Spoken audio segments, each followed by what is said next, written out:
wa najisun fi riwayatin an Abi Hanifah wa huwa qaulu Abi Yusuf. Sedangkan air musta'mal itu hukumnya najis dalam salah satu riwayatnya Imam Abu Hanifah, yaitu pendapatnya Imam Abi Yusuf. Oke. Imam Abi Yusuf ini unik. Kalau kata teman-teman ini ashab tapi rasa mujtahid. Ya, ini ashabnya Imam Abu Hanifah, muridnya Imam Abu Hanifah. Beliau itu menimba ilmu kepada Imam Abu Hanifah selama 17 tahun. Ya. Tapi rasa mujtahid. Oke, kita lanjutkan. Jadi Imam Abi Yusuf ini muridnya Imam Abu Hanifah. Beliau itu dilahirkan pada tahun 113 Hijriah atau bertepatan dengan 731 Masehi. Ya. Beliau Imam Abu Yusuf ini salah satu murid Imam Abu Hanifah yang paling cerdas. Beliau juga menjadi Qadil Qudot di masa pemerintahan Harun ar-Rasyid. Imam Abu Yusuf ini wafat pada tahun 182 Hijriah atau bertepatan dengan 798 Masehi. Jadi Imam Abi Yusuf ini berpendapat bahwasanya air musta'mal itu hukumnya najis. Kenapa najis? Karena dalilnya adalah hadis yang diriwayatkan oleh Imam Abi Dawud bahwasanya Nabi pernah bersabda, la yabulanna ahadukum fil ma'id daimi wa la yaghtasilanna fihi minal janabati.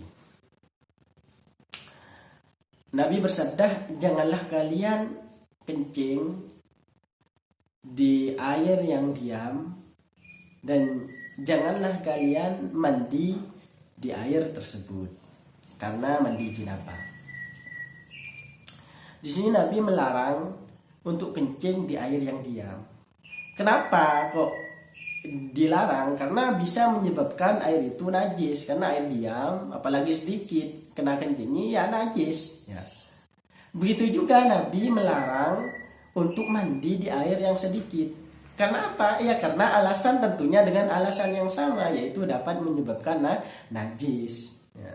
Makanya ini air musta'mal dihukumi najis oleh Imam Abu Yusuf. Oke, kita lanjutkan.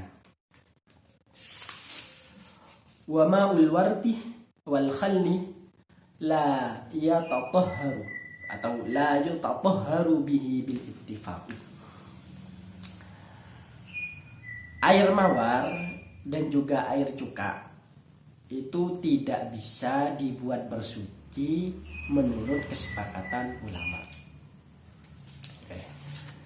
Jadi bersuci ini kata sebagian ulama, utamanya mazhab Hanafi, itu ada dua macam, dibagi dua. Ada thaharah hukmiyah, ada thaharah hakikiyah.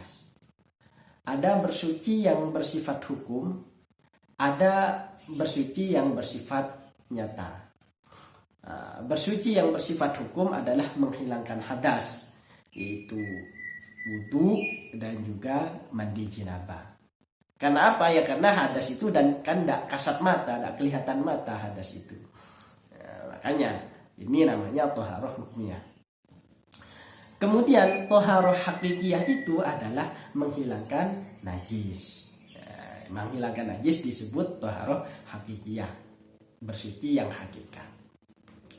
Lah, untuk bersuci yang hukmiyah ini, itu para ulama sepakat tidak boleh pakai selain air dan debu.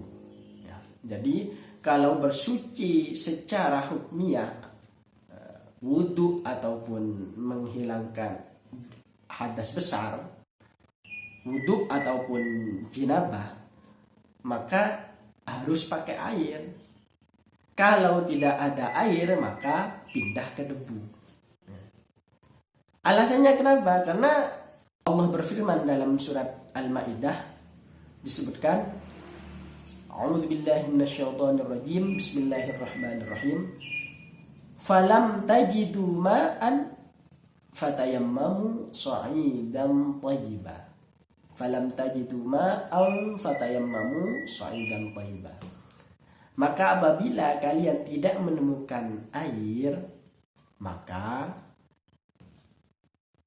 bertayamumlah dengan debu yang suci. Di situ menunjukkan alat toharoh cuma dua, yaitu pertama adalah pakai air, kalau tidak ada air maka pakai debu. Makanya